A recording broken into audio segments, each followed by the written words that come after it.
Hey, my cousin's on the line. All right. Rangers season ticket holder. Brian, what's going on, buddy? Craig, Boomer, how you guys doing? All right, Brian, he missed a hell of a game last night, didn't he, Brian? He always does. I tried to get him to go, but he was busy. I was the only person watching the game who was ready to sling box the Spike Show.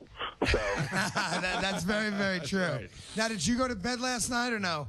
a little bit. But I got up a couple hours ago. I've been redialing for about an hour, but you know. You're the cousin that went to Abu Dhabi and you were sling boxing Game 6. Correct. 3 a.m. Abu Dhabi local time was Game 6. But Boomer, I will say, because I was listening to you guys last week, I've been listening since I was away. But you said it after Game 4, and it's hard to do. They relaxed. Everyone's got to relax. This is the most consistent team, and they've been this way.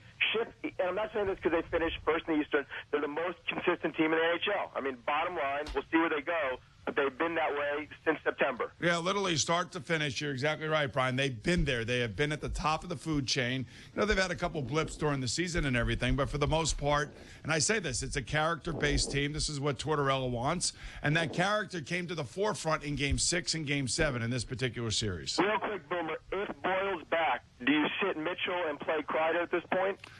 You know what? The guy that I would sit, because I don't think you're going to need him, is Mike Rupp.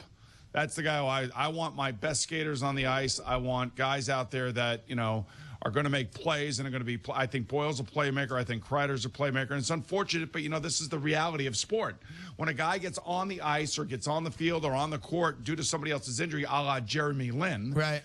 You know, this is where Kreider finds himself. You know what's amazing about this? What? Brian's my cousin, obviously. He just turned 30 years old. So imagine you're 30 years old. You have your own apartment in New York City. Right. Right? You're successful. You own your own company in the city, right? Right. The last time the New York Rangers played a Game 7, my cousin Brian, who's now a successful adult, was in 7th grade. Yep.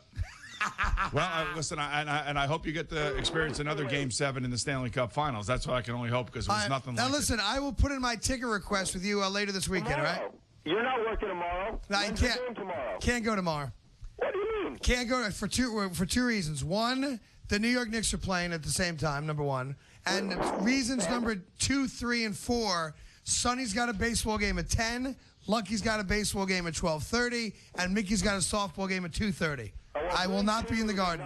So no one's playing softball or anything. Well, listen, I'm telling you, maybe I'll try to sling box it while at the field. But if I hear this, Daddy, you're not watching, and I'm pitching. Oh, you can't have that. So, listen, Brian, I'll talk to you later, buddy. Get some sleep. There you go. Yeah, well, listen, you know, my uncle has had those tickets forever and a day. Oh, your cousin's he is he's nuts. Well, listen, we all are. And dude, he's texting me all night. He's texting me from Abu Dhabi. Oh, I'm sling boxing the game. Yep, I know. I got a reception. It's going to be great. That's the way it's supposed to be. I go, listen, I'm going to your apartment. I'm going to disconnect the sling box just to mess with you. Don't you go. Boomer and Carton on the Fan. Here's Ronnie in Brooklyn on